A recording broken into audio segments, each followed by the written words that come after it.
MLA Kolikapudi అత్యుత్సాహం. YCP MPP భవనం కూల్చివేతకు ప్రయత్నించడంతో తీవ్ర ఉద్రిక్తత, ఆక్రమణలు ఉన్నాయని ఆరోపణ. యజమానికి నోటీసులు ఇచ్చిన అధికారులు. ఎమ్మెల్యే కొలికపూడి తిరువూరు ఎమ్మెల్యే కొలికపూడి శ్రీనివాసరావు ఈయన అమరావతి ఉద్యమ నాయకుడు అని చెప్పి పబ్లిసిటీ చేయండు. తెలుగుదేశం పార్టీ టికెట్ ఇచ్చింది, గెలిచింది తిరువూరు నుంచి. గెలిస్తే నువ్వేం చేయాలా? ప్రజలకు సేవ చేయాలి, ప్రజలకు పని చేయాలి. అత్యంత విద్యావంతుడు. మళ్ళీ ఈయన ప్రొక్లైన్లు తీసుకొని జనాలను వేసుకొని ఒకవేళ నిజంగానే ఆక్రమణలు ఉన్నాయి అనుకోండి, దానికి ఒక రూల్ పొజిషన్ ఉంటుంది, చట్టం ఉంది, పోలీసు ఉంది, మున్సిపల్ అధికారులు ఉంటారు, రెవెన్యూ యంత్రాంగం ఉంటుంది.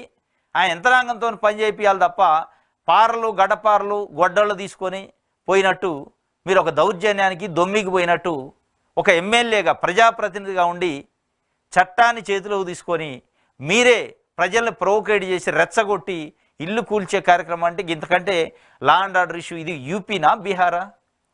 ఎక్కడున్నాం మనం? పదే పదే చంద్రబాబు నాయుడు గారు 45 సంవత్సరాల ఎక్స్పీరియన్స్ నాది, లా అండ్ ఆర్డర్ విషయంలో నేను స్ట్రిక్ట్గా ఉంటా, నేను ఆదర్శవంతమైన రాజకీయ నాయకుడిని, లా అండ్ ఆర్డర్ విషయంలో రాజీ పడను, అది తన మన నాకు సంబంధం లేదండు. మరి దీన్ని ఏమంటారు? ఈ ఎమ్మెల్యేని మీరు సస్పెండ్ చేస్తాను ఇవాళ. డైరెక్ట్గా కారు మీద కూర్చొని కారు ఎక్కి షో చేసుకుంటా ఊరేగింపు చేసుకుంటా తిరువూరు ఎమ్మెల్యే పోయిన పరిస్థితి. దీనికి సంబంధించి 2వ పేజీలో వార్త ఉందట, చూద్దాం. ఇగో ఎమ్మెల్యే కొలికపూడి అత్యుత్సాహం. మళ్ళీ ఎవరో రాయాల, ఈనాడు పత్రికలో ఇవాళ వార్త వచ్చింది అత్యుత్సాహం అని అంటే దాని వెనక ఎంత విధ్వంసం, ఎంత విచారకరం, ఎంత ఓవర్ యాక్షన్ ఉంటే ఇక్కడ రాసే పరిస్థితి. ఒక విధంగా తెలుగుదేశం పార్టీకి అనుకూలమైన పత్రిక వీళ్ళ దాంట్లోనే వ్యతిరేకంగా వార్త రాసే పరిస్థితి వచ్చిందంటే అక్కడ ఎంత బీభత్సం జరిగింది, ఎంత అరాచకం జరిగింది, ప్రజల్లో ఎంత చర్చ జరిగింది అనేది దీనికే నిదర్శనం. దీనిపైన చంద్రబాబు నాయుడు గారు ఆయనకి నిజంగానే లా అండ్ ఆర్డర్ పైన నమ్మకం ఉంటే, ఆయన నిజంగానే పరిపాలన మంచిగా అందించాలనుకుంటే కొలికపూడి శ్రీనివాసరావుని ఇలా పార్టీని సస్పెండ్ చేయాలి. తెలుగుదేశం పార్టీని సస్పెండ్ చేస్తే నిజంగానే మీ నిజాయితీ ఉన్నట్టు. ఇది పోలీసులు అడ్డుకున్నా ఏం లేదట. ఇక పోలీసులు అడ్డుకుంటే ఏంటంటే అధికార పార్టీ ఎమ్మెల్యే ఆయన వేల మందిని వేసుకొని ఎంపీపీ వైఎస్ఆర్సీపీ పార్టీ అట, ఆయన ఎంపీపీ భర్తకు సంబంధించిన ఇల్లు డైరెక్ట్గా ఎక్కడ కూల్చేయండి, విధ్వంసం చేయండి, మొత్తం పగిలిపోవాలా, గంటలో అయిపోవాలని చెప్తుంటారు. ఆర్డర్లు ఇస్తుంటారు. కార్ల మీద కూర్చొని కారు మీద ఊరేగింపు చేసుకుంటూ పోయారు. ఎంత బీభత్సం! ఒక ఎంపీపీ, ఒక పొలిటికల్ పార్టీ నాయకుడికి సంబంధించిన ఇంటినే మీరు అట్లా విధ్వంసం చేస్తే, లా అండ్ ఆర్డర్ని చేతిలో తీసుకుంటే ఒక సామాన్య మనుషులు, సామాన్య ప్రజలు ఇలా వణుక్కుంటూ పనిచేయాల్సిన పరిస్థితి. అధికారులు కానీ సామాన్య ప్రజలు కానీ ఎమ్మెల్యే వస్తున్నట్టు వణికే పరిస్థితి. ఆయన ఒక బ్రాండ్ని క్రియేట్. కొలికపూడి శ్రీనివాసరావు అంటే ప్రజలకు భయపడాలి, అధికారులు భయపడాలి, చట్టాన్ని చూసి కాదు నన్ను చూసి భయపడాలనే పరిస్థితిని క్రియేట్ చేయడానికి చేసినట్టుగా దీనికి. ఎస్, నిజంగానే అతిక్రమణలు ఉన్నాయి, ఆక్రమించిండు, ఎంక్రోచ్మెంట్ అయింది గవర్నమెంట్ ల్యాండ్ అనుకోండి, దానికి కొన్ని పద్ధతులు ఉన్నాయి. నోటీస్ ఇవ్వాలి, కూల్చాలి, అధికారులు పోయి కూలుస్తారు, మీకేం పని? మీరు ప్రజలను వేసుకొని ప్రొక్లైన్లు వేసుకొని పోయి కూల్చి పోలీసులు అడ్డుకున్నా ఏం లేదంటే మీరు చట్టాన్ని చేతిలో తీసుకొని ఒక రౌడీజం చేసినట్టు కాదా ఇది?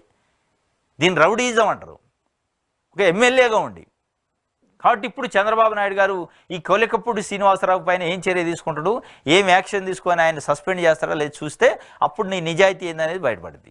ఇక లేదు అంటే ఆయన లైసెన్స్ ఇచ్చినట్టు కొలికపూడి శ్రీనివాసరావుని ఆదర్శంగా తీసుకోండి, రాష్ట్ర వ్యాప్తంగా మిగతా ఎమ్మెల్యేలు కూడా ఇట్లా చేయాలి అని ఆయన్ని అప్రిషియేట్ చేసినట్టు, అభినందించినట్టు అయింది.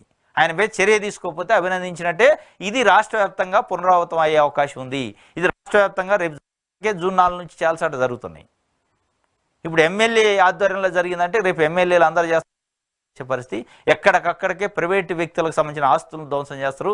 వాళ్ళకి వ్యక్తులు ఉంటే గుంజకొచ్చి బయటికి కొట్టే కార్యక్రమం, బయటికి ఇంట్లో నుంచి గుంజకొచ్చి కొట్టే కార్యక్రమం, చంపే కార్యక్రమాలు కూడా జరుగుతాయి. ఆస్తులను గుంజుకునే కార్యక్రమాలు జరుగుతాయి. ఈ మార్పు కోసమా తెలుగుదేశం పార్టీని గెలిపించింది? ఇదే సంపద సృష్టి అంటే? బిల్డింగులు కూర్చడాన్ని, బిల్డింగులు కట్టుకున్న బిల్డింగుల్ని విధ్వంసం చేయటం, కూల్చేయటాన్ని సంపద సృష్టి అంటారా? మీరు ఒకవైపు వైఎస్ఆర్సీపీకి సంబంధించిన పార్టీ కార్యాలయాలను ప్రభుత్వం కూలుస్తుంటే మీ పార్టీ ఎమ్మెల్యేలు ఏం చేస్తారు? ప్రైవేటు వ్యక్తులకు సంబంధించిన ఆస్తులను కూలుస్తున్నారు. ఏదో కారణాలు చెప్పి ప్రభుత్వం ఎమ్మెల్యేలే చేతిలోకి తీసుకొని లా అండ్ ఆర్డర్ని చేతిలోకి తీసుకొని కూల్చేస్తుంటే దీన్ని ఏమనాలి? దీని ఇండికేషన్ ఏంటి? ఎట్లా అర్థం చేసుకోవాలి ప్రజలు? ఈ ఎమ్మెల్యేని చూసి రేపు ప్రజలు వచ్చే పరిస్థితులతో వాళ్ళ సమస్యలు చెప్పుకుని ఇట్లా చేతిలో తీసుకొని ప్రొక్కులను పెట్టి ఎక్కడికక్కడ ధ్వంసం చేస్తుంటే ఈ ఎమ్మెల్యేకి ఏమైనా సమస్య చెప్పుకోవడానికి పోతారా ప్రజలు? ఈ ఎమ్మెల్యేని చూసి ఎవడన్నా పరిస్థితి ఉంటుందా? ఇదే మీరు చేసేది? ఇదే ఆ మార్పు అంటే అనేది? ఇవాళ 5 కోట్ల మంది ప్రజలు అడుగుతున్న పరిస్థితి తిరుగురులో ఏదైతే జరిగిందో ఈ విధ్వంసకాండ 5 కోట్ల మంది ప్రజల మనసుల్లో అట్లనే ఉంటుంది.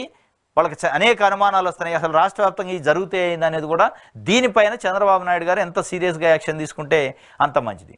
ఏదో అధికారులను బెదిరించి ఒకళ్ళిద్దరు అధికారులను సస్పెండ్ చేయడం కాదు. మీ పార్టీ ఎమ్మెల్యే కండువా కప్పుకొని వ్యాన్ ఎక్కి పోయి ప్రొక్లైన్ తీసుకొని విధ్వంసం చేసి కూల్చిండు. ఆ పార్టీ ఎమ్మెల్యేల పైన ఏం చర్య తీసుకుంటో చూడాలి. ఒక అధికారి ఉంటే అధికారిని సస్పెండ్ చేసేసిన అయిపోయింది అనుకోవటానికి కాదు.